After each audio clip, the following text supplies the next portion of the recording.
Hello बच्चों, बात हो रही थी इसमें basicity of the amines.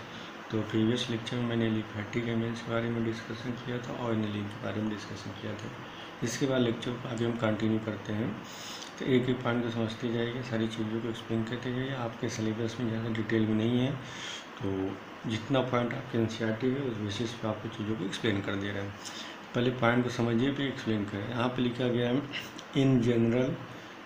In general electron donating group such as alkyl group, जैसे methyl ethyl propyl OCH3 ether group, या NH2 एमीन ग्रुप, या दूसरा आप ले सकते हैं alcoholic group. ETC increases the basicity. मैंने कल भी बताया था बेटा प्रीवियस लेक्चर में कि इलेक्ट्रॉन डोनेटिंग ग्रुप बेसिसिटी को क्या करते हैं, इंक्रीज करते हैं। तो यहाँ पे एल्काइल ग्रुप हुआ, ether group, amino group, alcoholic group, ये क्या करते हैं, इंक्रीजेज द बेसिसिटी। आगे लिखा गया है electron withdrawing group. Electron withdrawing group मतलब जैसे हम बात करें NO2 हुआ, CN हुआ, या SO3H हुआ, एसिड हुआ, हैलोजन हुआ, एल्डिहाइड भी आपका इलेक्ट्रॉन विड्राइंग ग्रुप होता है, या कीटोन भी हमारा इलेक्ट्रॉन विड्राइंग ग्रुप होता है। ETC decreases the basicity of the amine. तो इलेक्ट्रॉन डोनेटिंग ग्रुप जो होते हैं, बेसिसिटी ऑफ एनिलीन या एमीन्स को क्या करते हैं, बढ़ा देते हैं। इलेक्ट्रॉन विड्राइंग ग्रुप जो होते हैं बेसिसिटी को क्या करते हैं, डिक्रीज कर देते हैं। ऐसा क्या होता है, पॉइंट को समझ। इलेक्ट्रॉन डोनेटिंग में जैसे हम बात करें मेथाइल हुआ, ईथर हुआ, अमीनो ग्रुप हुआ, एल्कोहलिक ग्रुप हुआ।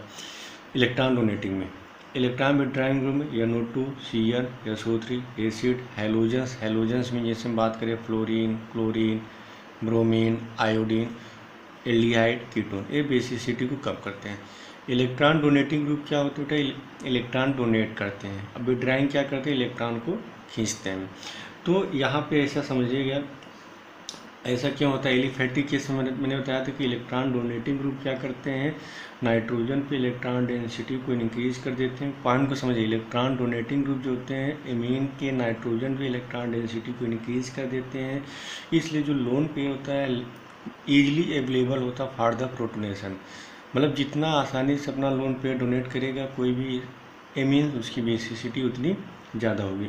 इलेक्ट्रॉन विड्राइंग ग्रुप क्या करता है, एमीन के इलेक्ट्रॉन को विड्रा कर देता है। तो नाइट्रोजन, एमीन्स की जो नाइट्रोजन होते हैं वहाँ पे इलेक्ट्रॉन डेंसिटी की कमी हो जाती है। मैंने -I क्या करता है, एमीन के नाइट्रोजन की जो इलेक्ट्रॉन होता है उसको विड्रा कर लेगा, तो नाइट्रोजन पे इलेक्ट्रॉन की कमी हो जाएगी। तो जो नाइट्रोजन पे इलेक्ट्रॉन डेंसिटी कमी हो जाएगी, तो लोन पेयर जो less available for the protonation. Clear. अब यहाँ पे हम बात करने जा रहे हैं एमीन के बारे में। पहले एक बार फिर इसको एक्सप्लेन कर दें। जैसे यहाँ पे पूछा है RNH2 इलेक्ट्रॉन डोनेटिंग ग्रुप है, तो यहाँ पे डेंसिटी क्या होगी, बढ़ेगी। मतलब नाइट्रोजन पर डेंसिटी क्या होगी, बढ़ जाएगी। लेकिन अगर यहीं पे हम क्या ले लें, CnCH2NH2। CN कैसा होता है, हमारा इलेक्ट्रॉन विड्राइंग ग्रुप होता है। CN ले लीजिए, यहाँ पे आप NO2 ले लीजिए, यहाँ पे आप CHO ले लीजिए, कोई भी ले लीजिए, ये इलेक्ट्रॉन को विड्रा करते हैं। मतलब नाइट्रोजन से इलेक्ट्रॉन को विड्रा करेंगे, तो यहाँ पे जब इलेक्ट्रॉन विड्रा करेंगे जिस पे पॉजिटिव चार्ज आएगा, मीन्स यहाँ पे डेंसिटी क्या हो जाएगी बेटा, कम हो जाएगी। यहाँ पे पॉजिटिव चार्ज है, यहाँ पे डेंसिटी कम होगी, मीन्स यहाँ पे इलेक्ट्रॉन की कमी हो जाएगी। जब इलेक्ट्रॉन की कमी हो जाएगी तो जो लोन पेयर होगा less available for the protonation. सारी चीज़ें क्लियर है, ठीक है। और डोनेटिंग क्या डोनेट कर रहा है, मतलब यहाँ पे इलेक्ट्रॉन बढ़ रहे हैं, मतलब easily available for the protonation. अब हम बात कर रहे थे एनिलीन के बारे में। तो एनिलीन में अगर मैंने एक्सप्लेन किया था प्रीवियस लेक्चर में, एनिलीन होता है, ये आपका एनिलीन हुआ, यहाँ पे क्या था NH2। क्लियर। तो ये लोन पे जो नाइट्रोजन पे लोन पे जितना इजीली फ्री होगा उतना तेज़ी से इसमें प्रोटोनेशन होगा। जैसे यहाँ पे H+ है, पॉइंट को समझिएगा, यहाँ RNH2H+ होता क्या है, बेस के पास लोन पेयर होता है। ये लोन पेयर किसको डोनेट करेगा, इसको H+ को एक्सेप्ट करेगा। अब एनिलीन के केस में क्या है कि ये जो लोन पेयर है कंजुगेशन में चला जाता है, इस बेंजीन रिंग के अंदर चला जाएगा। मतलब ये लोन पेयर बेंजीन रिंग के अंदर चला जाता है, इस वजह से जो लोन पेयर होगा less available for the protonation, मतलब यहाँ पे उतनी आसानी से प्रोटोनेशन नहीं हो। क्यों? क्योंकि लोन पेयर क्या होता है बेंजीन रिंग के अंदर चला है। यहाँ पे क्या है, ये जो लोन पेयर है यहाँ पे कोई रेजोनेंस नहीं होगा, बल्कि यहाँ पे आर ग्रुप पे डोनेट करेगा तो यहाँ पे इलेक्ट्रॉन डेंसिटी बढ़ जाएगी, ईजिली प्रोटोनेशन हो जाता है। इसलिए एलिफेटिक मीन्स जो होता है मोर बेसिक देन एनिलीन। अब यहाँ पे इस पॉइंट को समझना बच्चों। अब हो गया एनिलीन। अब ये इस एनिलीन पे दो कंडीशन होते हैं, एक एक पॉइंट को समझना। जैसे एनिलीन है, एनिलीन की बात करें तो यहाँ पे NH2। अब इससे देखिए आर्थो मेटा पैरा पे दो ग्रुप होंगे, या तो इलेक्ट्रॉन डोनेटिंग ग्रुप होंगे या तो इलेक्ट्रॉन विड्रॉइंग ग्रुप। तो यहाँ पे वही लिखा गया है electron donating group. Electron donating group release electron, क्या कहते हैं, इलेक्ट्रॉन को रिलीज करते हैं। स्टेबलाइज द कंजुगेटेड एसिड या केटायन, दस इंक्रीजेज द बेसिक स्ट्रेंथ। यहाँ पे देखिए जैसे हम बात करें एनिलीन है, ये आपके NH2 है। यदि इस NH2 से ortho Meta para in general, आगे बेटा इसमें बहुत सारे एक्सेप्शन है जो आप सिलेबस में नहीं है तो आपको पढ़ने की जरूरत नहीं है। इन जनरल की बात करें तो इलेक्ट्रॉन डोनेटिंग ग्रुप जैसे कौन कौन से हो सकते हैं, OCH3 हो सकता है, R हो सकता है, NH2 हो सकता है, OH हो सकता है, ATC। ये क्या करते हैं, इलेक्ट्रॉन डोनेट करते हैं किसको, बेंजीन रिंग को। तो जो कंजुगेटेड एसिड केटायन बनता है उसको क्या करते हैं, स्टेबलाइज कर देते हैं। मतलब जितना स्टेबल मैंने बताया था कि हमारा स्टेबलाइज केटायन जितना ज़्यादा स्टेबल होगा उसकी बेसिसिटी उतनी ज़्यादा होगी। जैसे हम बात करें इन जनरल NH2, जब इस आपने H+ के साथ कराया तो यहाँ क्या बना NH3+। अब ये जो इलेक्ट्रॉन डोनेटिंग ग्रुप होते हैं ये क्या करते हैं, इलेक्ट्रॉन डोनेट करते हैं। इलेक्ट्रॉन डोनेट करके जो केटायन बन रहा है या कंजुगेटेड एसिड बन रहा है इसको क्या करे बेटा, स्टेबलाइज करता है। तो यदि एनिलीन से इलेक्ट्रॉन डोनेटिंग ग्रुप अटैच हो तो बेसिसिटी आपकी बढ़ जाती है। जैसे यहाँ पे देखो NH2 OCH3 NH2, ये आपका एनिलीन है, लेकिन इस एनिलीन से कौन सा ग्रुप अटैच है, OCH3। इसे क्या बोलेंगे, plus M group, plus M group बोल सकते हैं। क्लियर? तो क्या होगा, इस एनिलीन की बेसिसिटी बढ़ जाएगी। क्यों? क्योंकि जो केटायन बनता है, जो यहाँ पे बने केटायन NH3+ बनता है, यहाँ पे NH3+ बनेगा। तो प्लस M क्या करता है, केटायन की स्टेबिलिटी को बढ़ा देता है, इसलिए ज़्यादा बेसिक होगा। जैसे यहाँ पे सेकेंड एग्जाम्पल है, ये NH2 एनिलीन है, यहाँ पे NH2 क्या है, प्लस M है, NH2। ये क्या करेगा, जो हमारा कार्बोकेटायन बनेगा उसकी स्टेबिलिटी को बढ़ा देगा, इसलिए ये हमारा ज़्यादा होगा इससे। सेकंड यहाँ पे लिया गया NH2 OH और एनिलीन। अगर हम बात करें तो OH कैसा है, इलेक्ट्रॉन डोनेटिंग ग्रुप है। तो जो कार्बोकेटायन यहाँ पे बनता, पहले इतना नोट करिए बेटा, तो जब आपने इसका H+ के साथ रिएक्शन कराया, यहाँ पे भी H+ के साथ जब रिएक्शन कराएंगे तो यहाँ पे क्या बनेगा, NH3+ बनेगा और यहाँ पे NH3+ बनेगा।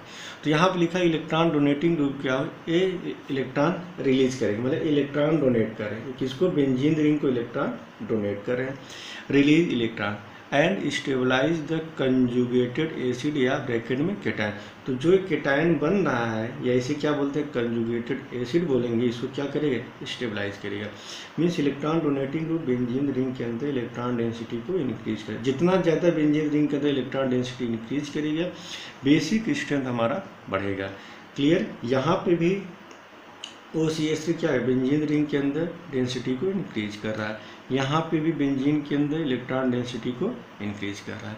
तो एनिलीन से यदि इलेक्ट्रॉन डोनेटिंग ग्रुप अटैच हो तो उस केस में बेसिसिटी बढ़ जाती है। रीजन क्या बताएंगे, इलेक्ट्रॉन डोनेटिंग ग्रुप क्या करते हैं, हम इलेक्ट्रॉन रिलीज करेंगे और जो कंजुगेटेड एसिड बन रहा है इस कंजुगेटेड एसिड को हमारा स्टेबलाइज करें। Means electron donating group benzene ring के अंदर इलेक्ट्रॉन रिलीज करेंगे और जितना ज़्यादा इलेक्ट्रॉन रिलीज होगा, जो यहाँ पे कंजुगेटेड एसिड या आप बोल सकते हैं केटायन, उसको क्या करेगा, स्टेबलाइज करेगा। मीन्स आपका बेसिक स्ट्रेंथ क्या होता है, इंक्रीज कर जाएगा। क्लियर बच्चों? इसको नोट करिए, नोट करिए फिर आगे चलते हैं। चलिए अब यहाँ पे समझना, सेकेंड पॉइंट यहाँ पे लिखा गया है electron withdrawing group. Electron withdrawing group withdraw electron और destabilise the conjugated acid means cation and decrease the basic strength. जैसे इलेक्ट्रॉन विड्राइंग ग्रुप की हम बात करें तो कौन कौन से हो सकते हैं, CHO हो गया, एसिड हो गया, NO2 हो गया, CN हो गया, हेलोजेंस हो गया, क्लियर है, NO2 हो गया, ETC। ध्यान सुनिए। तो यदि बेंजीन रिंग से इलेक्ट्रॉन विड्राइंग ग्रुप, देखिए समझना कोशिश करना, जैसे बेंजीन रिंग से -M बोल दीजिए या -I फिर बोल दीजिए, और किससे अटैच हो, NH2। ये क्या करते हैं, इलेक्ट्रॉन को विड्रा करेंगे। जब इलेक्ट्रॉन को विड्रा करेंगे तो उस कार्बोकेटायन को डिस्टेबलाइज करते हैं। जैसे हम बात करें, एक पॉइंट समझना यहाँ पे,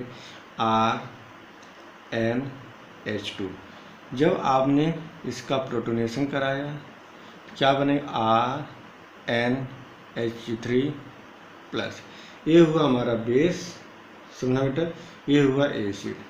ध्यान से सुना बेटा, जब बेस एसिड एक्सेप्ट करता है तो इससे क्या बने, RNH3। तो इस बेस, जब बेस H+ को एक्सेप्ट करता है तो यहाँ पे जो बनता है उसे बोलेंगे कंजुगेटेड एसिड बोलते हैं। पानी के, जब कोई बेस H+ को एक्सेप्ट करता है तो यहाँ पे क्या बनता है, कंजुगेटेड एसिड बनता है। ठीक है, H+ को एक्सेप्ट किया तो इसे क्या बोलेंगे, कंजुगेटेड एसिड। अब पॉइंट समझिए, इस कंजुगेटेड एसिड जितना ज़्यादा स्टेबलाइज होगा या केटायन है, बेसिसिटी हमारी उतनी ज़्यादा होगी। तो +I ग्रुप या +M ग्रुप जो होते हैं वो क्या करते हैं, स्टेबलाइज करेंगे, तो बेसिसिटी को क्या करेंगे, बढ़ा देंगे। पॉइंट को समझें। तो जैसे हम बात करें यहाँ पे डोनेटिंग ग्रुप है, इलेक्ट्रॉन डोनेटिंग ग्रुप है, R ग्रुप, इसको स्टेबलाइज करेंगे, बेसिसिटी आपकी बढ़ जाएगी। जैसे हम सेकेंड एग्जांपल ले लें, NO2 CH2 NH2, जब आपने ये H+ लिया तो क्या बनेगा, NO2 CH2 NH3+। NO2 कैसा ग्रुप होता है, -I ग्रुप होता है। -I ग्रुप क्या करेगा, इलेक्ट्रॉन को विड्रा करेगा, कहाँ से, अपने तरफ खींचेगा। तो -I ग्रुप होता है या -M ग्रुप होता है जो कंजुगेटेड एसिड बन रहा है, इसको डिस्टेबलाइज करता है। नोट कर लीजिए बेटा, -I और -M जो होता है, जो यहाँ पे कंजुगेटेड एसिड या केटायन को डिस्टेबलाइज करेगा, मीन्स बेसिसिटी को क्या करेगा बेटा, कम कर देगा, बेसिसिटी को कम कर देगा। एक एक पॉइंट को समझना है यहाँ पे। क्लियर। तो यहाँ पे -I और -M क्या करते हैं, जो कंजुगेटेड एसिड बनता है उसको डिस्टेबलाइज करेगा, मीन्स बेसिसिटी को कम कर देगा। तो यहाँ पे वही पॉइंट लिखा गया है कि electron withdrawing group withdraw electron and destabilise the conjugated acid. मतलब यहाँ पे लिखा है cation and decreases the basic strength. तो यहाँ पे इलेक्ट्रॉन विड्राइंग ग्रुप क्या हो सकता है, CHO acid, NO2 CN halogen, कुछ भी होगा। ये है हमारा H+। तो जब यहाँ पे H+ एक्सेप्ट किया तो इसे क्या बोलेंगे, ये हुआ बेस, एनिलीन हमारा बेस होता है, ये हुआ H+, तो यहाँ पे क्या बनेगा, कंजुगेटेड एसिड। ध्यान सुनिए, यदि इस कंजुगेटेड एसिड से कौन सा ग्रुप अटैच है, electron withdrawing group, electron withdrawing group. क्या करेगा, जो यहाँ पे कंजुगेटेड एसिड बनना है या केटायन बनना है, ये इलेक्ट्रॉन विड्राइंग ग्रुप क्या करेगा, इसको डिस्टेबलाइज कर देगा। क्या करेगा, डिस्टेबलाइज कर देगा। नोट कर लीजिए, क्या करेगा बेटा, डिस्टेबलाइज कर देगा।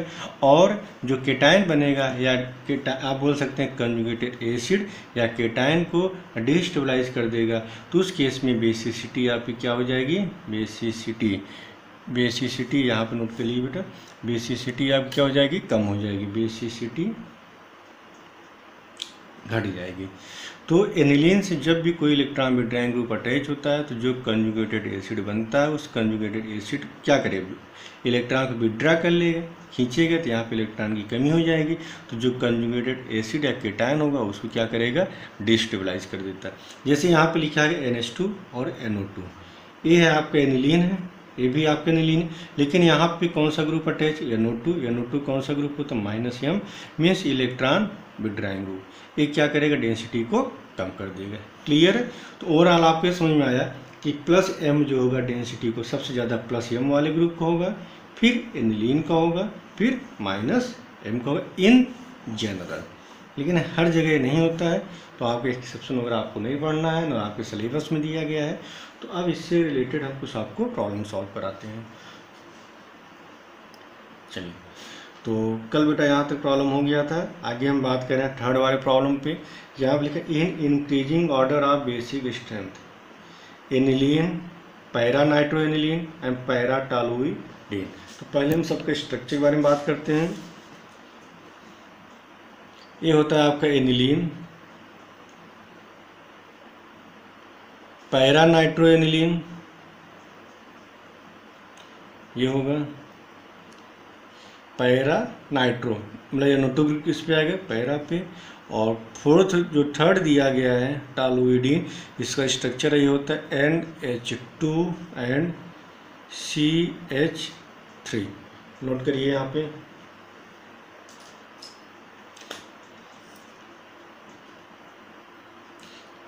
CH3 ये दिया गया बेटा।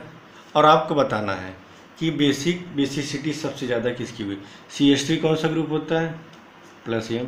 NO2 कौन सा ग्रुप होता है, -M। यहाँ पे कोई भी इफेक्ट नहीं है, तो सब CH3 क्या होता है, इलेक्ट्रॉन डोनेटिंग ग्रुप, तो बेसिसिटी को बढ़ा देगा। -M क्या होता है, इलेक्ट्रॉन विड्रॉइंग ग्रुप, बेसिसिटी को कम कर देगा। यहाँ पे कोई इफेक्ट नहीं है, न डोनेटिंग है न विड्रॉइंग। तो A, B और C की बात करें तो बेसिसिटी सबसे ज़्यादा किसकी होगी, C के बाद B के बाद A। KB वैल्यू किसकी ज़्यादा होगी, C के बाद B के बाद A। PKB वैल्यू किसकी ज़्यादा होगी, A के बाद, सॉरी बेटा, बेसिसिटी क्या होगी, C के बाद A के बाद B। सबसे ज़्यादा डोनेटिंग का होगा, फिर A का होगा, फिर B का।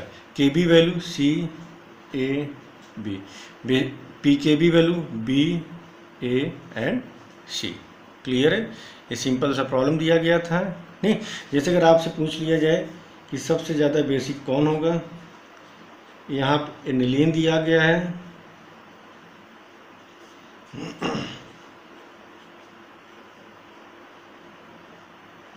यहाँ पे CN दिया गया है, और यहाँ पे आपका दिया गया है OCH3। और आपसे पूछा जाए A, B और C। OCH3 कौन सा ग्रुप देता है, +M होगा। CN क्या होता है, -M होगा। +M मतलब क्या होगा, इलेक्ट्रॉन डोनेटिंग ग्रुप। -M का मतलब क्या होगा, इलेक्ट्रॉन विड्रॉइंग ग्रुप। यहाँ ना डोनेटिंग है ना विड्रॉइंग ग्रुप है, तो इलेक्ट्रॉन डोनेटिंग क्या होगा, बेसिसिटी को कम कर देगा।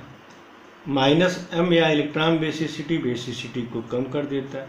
न तो यहाँ पे डोनेटिंग है ना विड्रॉइंग। ये क्या होगा, इंटरमीडिएट, मतलब C और B के बीच में।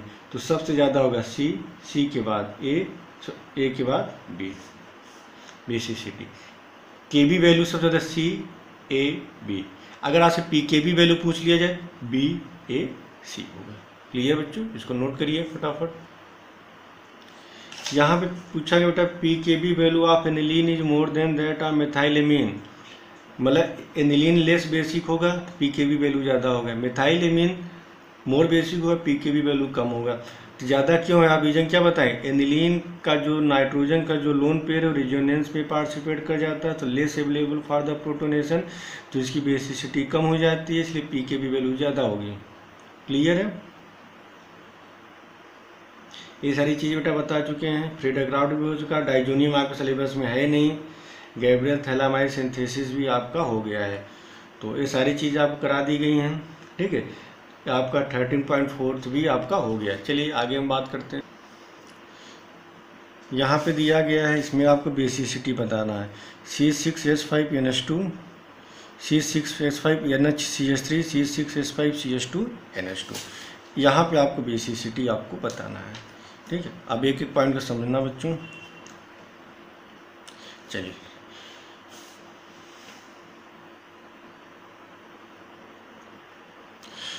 तो चलिए बेटा, मैंने बताया था कि बेसिसिटी आर्डर किसका सबसे ज़्यादा होगा। आपकी श्री लिखाए थे सबसे ज़्यादा एलिफेटिक एमीन का होगा। एक एक पॉइंट समझिएगा। एलिफेटिक एमीन के बाद मैंने बताया था, नोट करिए, बेंजाइल एमीन। बेंजाइल एमीन के बाद अमोनिया। अमोनिया के बाद आपका एनिलीन। और एलिफेटिक में आपके क्या होते हैं, 3 डिग्री, 2 डिग्री, 1 डिग्री। मेथाइल के केस में पॉइंट समझ, जब पेपर मेथाइल दिया गया है तो वहाँ पे ऑर्डर क्या था, 2, 1, 3, 2 degree, 1 degree, 3 degree. Ethyl case में मैंने क्या बताया था, 2 डिग्री, 3 डिग्री, 1 डिग्री। ये सारी चीज़ें बेटा मैंने बताया। अब यहाँ पे लिखा गया है C6H5NH2, C6H5NHCH3, C6H5CH2NH2, ये लिखा गया है। यहाँ पे आपको बेसिसिटी ऑर्डर बताना है। तो हम थोड़ा सा और डिटेल में चले जाते हैं। तो कुछ और एग्जांपल इसमें लेते हैं। पहला जो एग्जांपल लिया गया, ये लिया गया है NH2।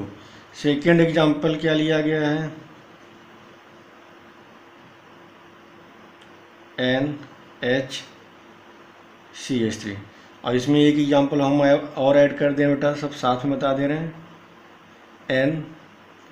NCH3CH3। चौथा एग्जांपल हम ले लेते हैं यहाँ पे CH2NH2। पांचवा एग्जांपल है आपका अमोनिया। चलिए, अगला एग्जांपल है C2H5NH2। और अगला एग्जांपल है C2H5NH, और लास्ट एग्जांपल है C2H5NC2H5C2H5। ये है आपका A, ये है आपका B, ये है आपका C, ये है आपका D, ये है आपका E, ये है आपका F, ये है आपका G, और ये है आपका H। इसको समझना, यहाँ पे सारी चीज़ें बेटा क्लियर हो जाएंगी। ठीक है, अब पूछा गया बेसिसिटी ऑर्डर, तो सबसे ज़्यादा किसका होता है बेटा, एलिफेटिक एमीन, फिर बेंजाइल एमीन, फिर अमोनिया, फिर एनिलीन। सबसे पहले हम बात करें, ये तीनों हमारे क्या होता है, एनिलीन होंगे। बेंजीन रिंग से डायरेक्ट नाइट्रोजन अटैच तुम्हारे एनिलीन ग्रुप होते हैं। ये हुआ आपका एनिलीन होगा। इसे क्या बोलेंगे बेटा, बेंजाइल एमीन। बेंजीन से अटैच कार्बन से यदि नाइट्रोजन अटैच हो तो क्या बोलेंगे बेटा, बेंजाइल एमीन।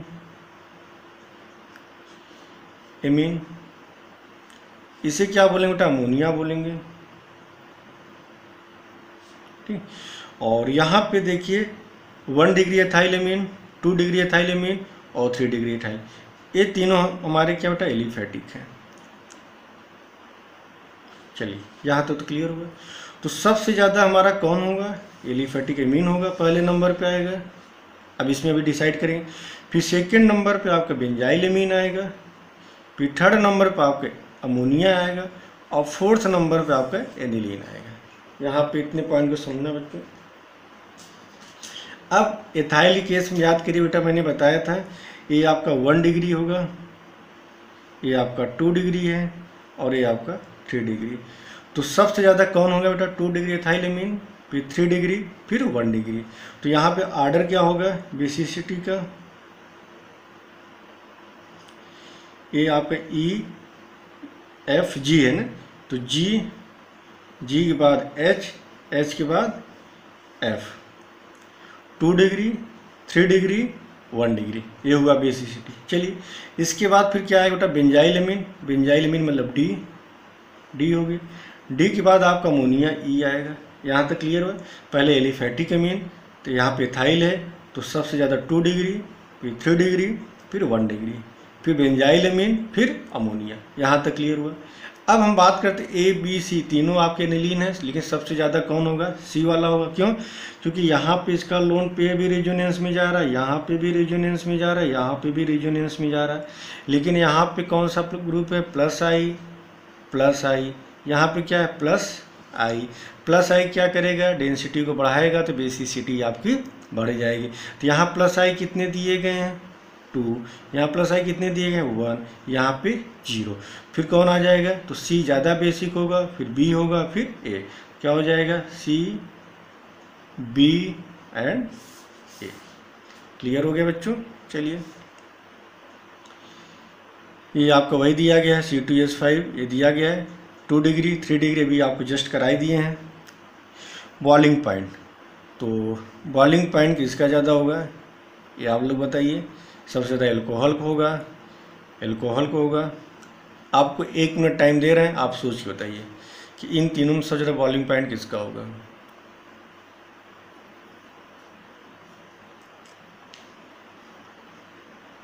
चलिए याद करिए बेटा, मैंने बताया था बॉइलिंग पॉइंट, तो बॉइलिंग पॉइंट सबसे ज़्यादा एल्कोहल को होता है, फिर आपका एमीन का होता है। मैंने रीजन बताया था, अगर बॉइलिंग पॉइंट पूछा जाए तो पहले नंबर पर आएगा एसिड, दूसरे नंबर पर आएगा एल्कोहल, तीसरे नंबर पर आएगा एमीन और फोर्थ नंबर पे आपका आएगा ईथर। बेटा इस सीरीज़ को याद कर लीजिएगा, ठीक है। इन दोनों में, इन तीनों की बात करें तो यहाँ पे हमारा हाइड्रोजन बॉन्डिंग बताए थे रीजन, और यहाँ पे वंडर वाल फोर्स। लेकिन सबसे ज़्यादा स्ट्रांग किसमें होता है? एसिड में होता है हाइड्रोजन बॉन्डिंग, फिर एल्कोहल में, फिर एमीन में। एल्कोहल में हाइड्रोजन बॉन्डिंग स्ट्रांग, एमीन से इस वजह से होता है क्योंकि हमारा Hb किस पे डिपेंड करता है? En value, electronegativity. तो एल्कोहल की इलेक्ट्रोनेगेटिविटी एमीन से ज़्यादा होती है। एल्कोहल में ऑक्सीजन होता है, एमीन में नाइट्रोजन होता है, तो ऑक्सीजन की इलेक्ट्रोनेगेटिविटी नाइट्रोजन से ज़्यादा होता है। इस वजह से हमारा क्या बनाता है? Strong hydrogen bonding. और हाइड्रोजन बॉन्डिंग जितना ज़्यादा स्ट्रांग होगा, बॉइलिंग पॉइंट उतना ज़्यादा। फिर एमीन के केस में मैंने बताया था कि boiling point 1 degree greater than 2 degree greater than 3 degree. 1 degree का बॉइलिंग पॉइंट 2 डिग्री से ज़्यादा, 2 डिग्री का 3 डिग्री से। क्यों? क्योंकि 1 डिग्री में हाइड्रोजन बॉन्डिंग ज़्यादा होता है। 1 डिग्री में क्या बनते हैं? RnH2, तो 2 हाइड्रोजन की वजह से, एक लोन पेयर की वजह से, तो यहाँ पे हाइड्रोजन बॉन्डिंग सबसे ज़्यादा होता है। तो यहाँ पे वही पूछा गया है इंक्रीजिंग आर्डर। ये आपका एल्कोहल है, ये आपका 1 डिग्री में एथाइल एमीन है, ये 2 डिग्री है। तो सबसे ज़्यादा बॉइलिंग पॉइंट किसका होगा? एल्कोहल का होगा। पहले नंबर पे कौन आएगा? एल्कोहल आएगा, सेकंड नंबर पे 1 डिग्री आएगा, और थर्ड नंबर पे ये आएगा। क्लियर? चलिए अगला प्रॉब्लम आप लोग कर लिए होंगे, ठीक है। सॉल्बिलिटी में ये सबसे लेस सॉल्यूबल होगा एनिलीन, तो सबसे ज़्यादा सॉल्बिलिटी किसकी होगी? 1 डिग्री का होगा, फिर 2 डिग्री का, फिर है। तो सबसे ज़्यादा सॉल्बिलिटी एथाइल एमीन, फिर डाई एथाइल एमीन, फिर ट्राई एथाइल। सॉल्बिलिटी में भी मैंने बताया था, कि 1 degree 2 degree 3 degree. Boiling point में 1 डिग्री 2 डिग्री 3 डिग्री। एनिलीन की सॉल्बिलिटी बहुत कम होती है। क्लियर है? तो फोर्थ में कौन आ जाएगा? एनिलीन। तो 1 डिग्री 2 डिग्री एनिलीन। क्लियर हो गया बच्चों? ये सारे प्रॉब्लम थे जो आपको करा दिए गए हैं।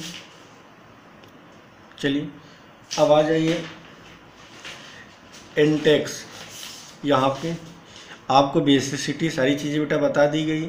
आपको arrange the following in the increasing order of basicity. आपको इंक्रीजिंग ऑर्डर में आपको बेसिसिटी बतानी है, तो कैसे बताएंगे समझना। यहाँ पे क्या है? C2H5NH2, C6H5NH2, अमोनिया, C6H5CH2NH2 और एथाइल एमीन।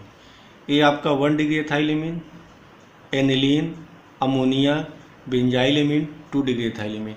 तो पहले पे कौन आएगा? 2 डिग्री एथाइल एमीन। सेकेंड पे कौन आएगा? Ethyl amine.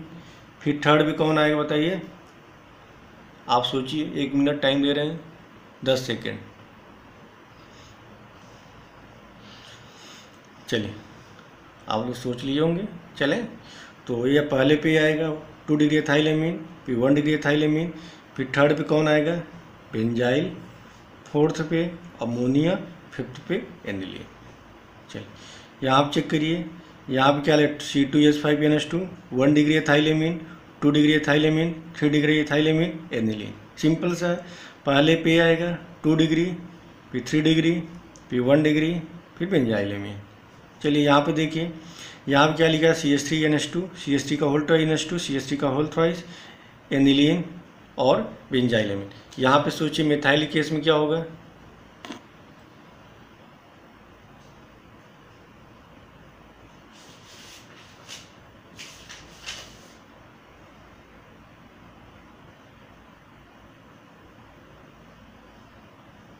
चलिए सोच लिए होंगे। ये आपका मिथाइलेमीन है, ये आपका डाईमिथाइलेमीन, ट्राईमिथाइलेमीन ये है। तो मिथाइल केस में सबसे ये आपका क्या है बेटा, एनिलीन है, ये आपका बेंजाइलेमीन। ये तीनों एलिफेटिक है, सबसे ज़्यादा एलिफेटिक होगा, फिर बेंजाइलेमीन का, फिर एनिलीन का। अब यहाँ पे मिथाइल है, तो मिथाइल में सबसे ज़्यादा क्या होता है 2 डिग्री, 1 डिग्री, 3 डिग्री। क्लियर है। तो सबसे ज़्यादा 2 डिग्री का होगा, पहले पे आएगा, सेकेंड पे आएगा, थर्ड पे आएगा, फोर्थ, फिफ्थ। क्लियर बेटा।